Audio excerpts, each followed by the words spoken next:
Innal hamdalillah nahmaduhu wa nasta'inuhu wa nastaghfiruh wa na'udzu billahi min syururi anfusina wa min sayyiati a'malina man yahdihillah fala mudhillalah wa may yudlilhu fala hadiyalah. Asyhadu an la ilaha illallah wa asyhadu anna Muhammadan abduhu wa rasuluh alladzi la nabiyya ba'dah amma ba'du.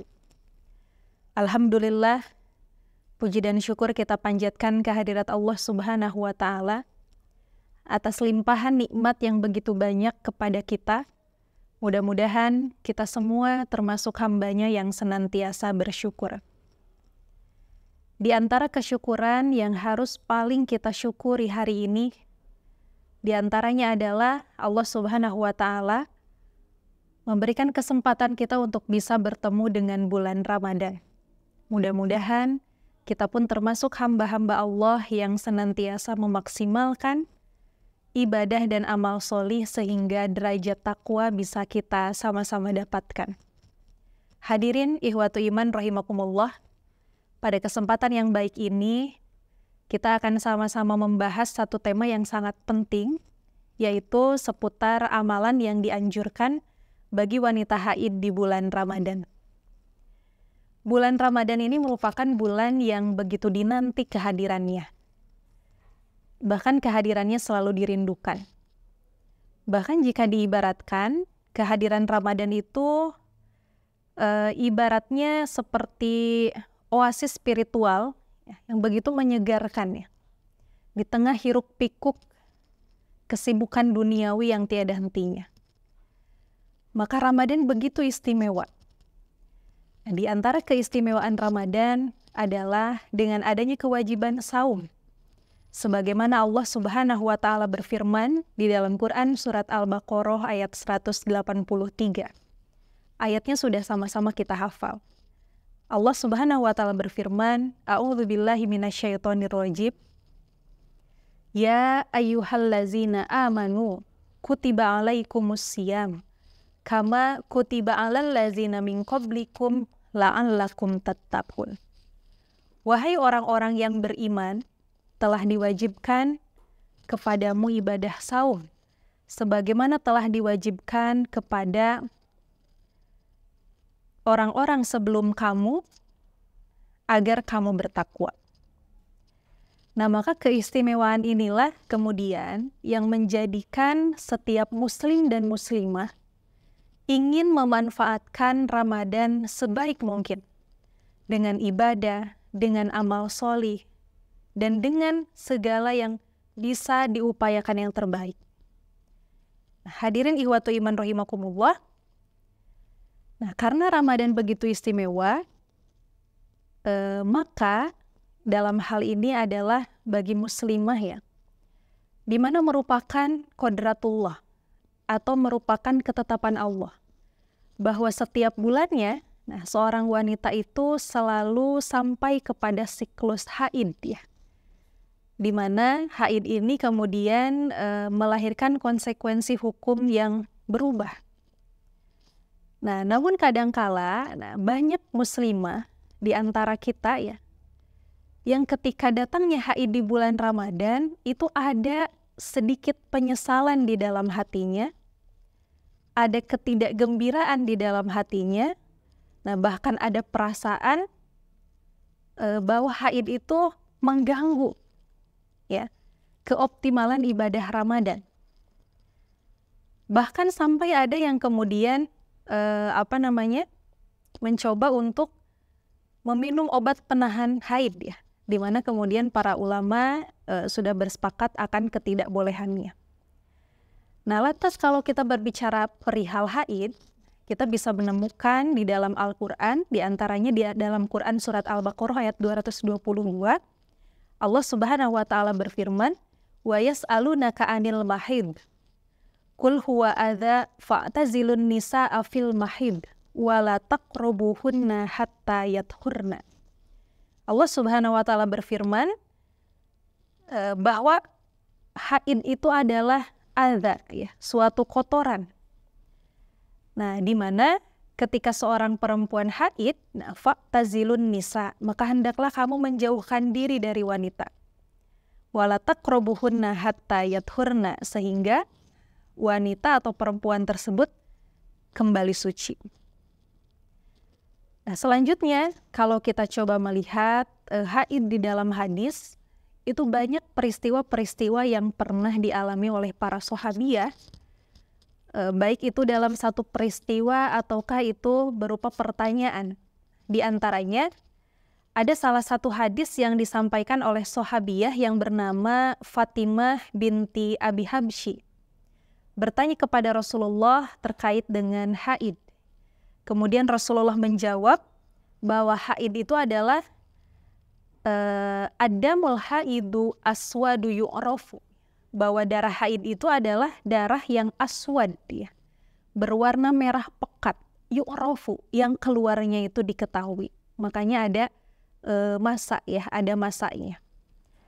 Nah, kemudian Rasulullah melanjutkan, faida kana zaka, maka itu terjadi apabila itu terjadi kepadamu, nah, fa'amsiki anisolah, maka berhentilah untuk melaksanakan sholat. Nah, dari hal ini kita menemukan bahwa haid itu berkonsekuensi hukum. Pertama diantaranya ada larangan. Jadi seorang wanita yang haid itu dilarang melaksanakan sholat, dilarang melaksanakan saum, dilarang melaksanakan tawaf, dan juga dilarang melaksanakan iktikaf di masjid ketika bulan Ramadan. Hadirin ikhwatu iman rahimakumullah. Nah, ketika berbicara masalah haid, ini bukan berarti Islam sedang membatasi ibadah kepada seorang perempuan. Bahkan ketika seorang perempuan, dia haid, kemudian dia meninggalkan sholat, dia meninggalkan saum, dan larangan-larangan yang lain, maka yakini itu adalah bentuk ketaatan kita pada perintah Allah. Jadi tidak sholatnya kita itu bukan bentuk maksiat, tapi itu adalah bentuk taat, ya. Tidak saumnya kita itu bukanlah bentuk maksiat, tapi itu adalah bentuk taat kepada Allah. Nah, maka dari itu, mari kita mencoba memahami bahwa Allah memberikan satu ketetapan kepada seorang perempuan dengan adanya proses haid. Itu banyak hikmah yang terkandung di dalamnya, ya. Hadirin ikhwatu iman rahimakumullah, maka sekali lagi seorang yang sedang haid itu tidak boleh membatasi ibadah dan amal solihnya, karena sejatinya Allah Subhanahu wa Ta'ala di dalam Quran surat Al-Hijr ayat 99 menyebutkan wa'bud rabbaka hatta ya'tiyakal yakin. Jadi beribadahlah kamu kepada Tuhanmu sampai datang kepadamu al-yakin. Para ulama tafsir menafsirkan bahwa al-yakin hiya al-maut. Jadi batas kapan kita selesai melaksanakan ibadah amal solih itu adalah ketika kematian datang. Nah, maka kiranya apa saja amalan-amalan yang bisa kita maksimalkan di bulan Ramadan ketika kita sedang haid? Kurang lebih ada 5. Yang pertama adalah menyiapkan hidangan untuk berbuka. Para akhwat, para ummahat, ini menjadi satu momentum yang sungguh istimewa, ya, karena Rasulullah SAW bersabda, barang siapa yang memberikan buka, ya, hidangan untuk berbuka bagi orang yang berpuasa, maka baginya pahala semisalnya, yang tidak akan mengurangi pahala dari orang yang berpuasa itu sedikit pun. Masya Allah. Banyak sekali keutamaan. Kemudian yang kedua, ada waktu yang sangat istimewa di dalam saum, yaitu saat sahur, ya. Nah, jangan lewatkan sahur begitu saja. Tapi coba kita perhatikan Quran surat Az-Zariyat ayat 18. Allah Subhanahu wa Ta'ala berfirman, wabil asharihim yastaghfirun. Dan selalu memohonkan ampunan di waktu sebelum fajar atau sewaktu sahur.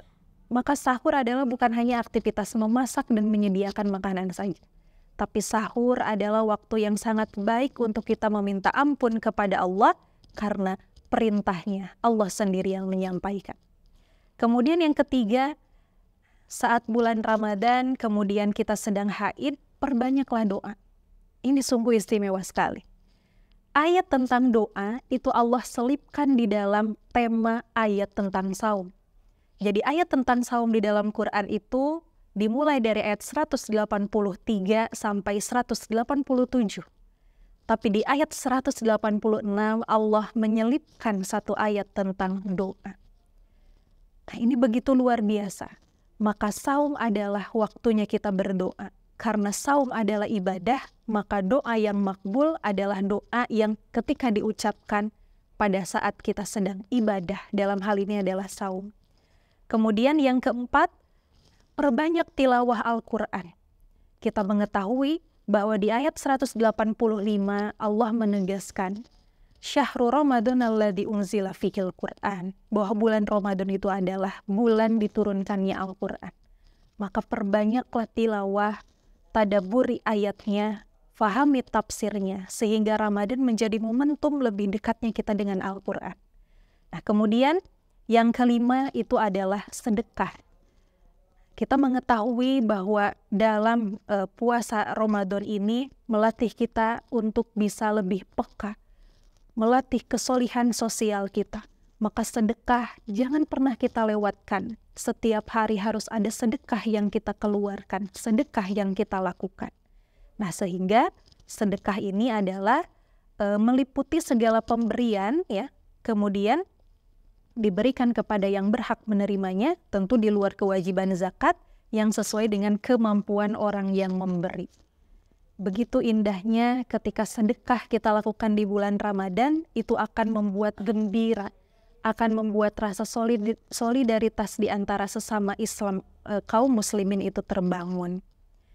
Nah, maka pada akhirnya hadirin ihwatu iman rahimakumullah, cukup sekian yang bisa disampaikan. Bisa kita simpulkan bahwa haidnya seorang muslimah itu adalah bentuk daripada ketetapan Allah. Tidak saumnya seorang muslimah itu adalah bentuk ketaatan kepada Allah. Tidak sholatnya seorang muslimah ketika haid itu adalah bentuk ketaatan kepada Allah. Maka saat kondisi haid itu bukanlah penghalang ibadah seseorang. Haid bukanlah pembatas ibadah seseorang, kecuali pada yang jelas-jelas dilarang. Maka ada banyak kesempatan yang bisa muslimah lakukan pada saat bulan Ramadan, di antaranya 5 hal penting yang tadi disampaikan. Yang pertama adalah menghidangkan hidangan buka puasa untuk keluarga. Kemudian yang kedua, zikir di saat sahur, wabil khusus dengan istighfar. Kemudian yang ketiga adalah sedekah. Yang keempat, tilawah Quran. Dan yang kelima adalah perbanyak doa. Kiranya itu saja yang bisa disampaikan. Mudah-mudahan kita semua termasuk hamba-hamba Allah yang bisa memaksimalkan kesempatan Ramadan ini dengan sebaik mungkin, sehingga kita mencapai derajat takwa. Akhirul kalam, aqulu qauli hadza wa astaghfirullah li wa lakum. Wassalamualaikum warahmatullahi wabarakatuh. Indah.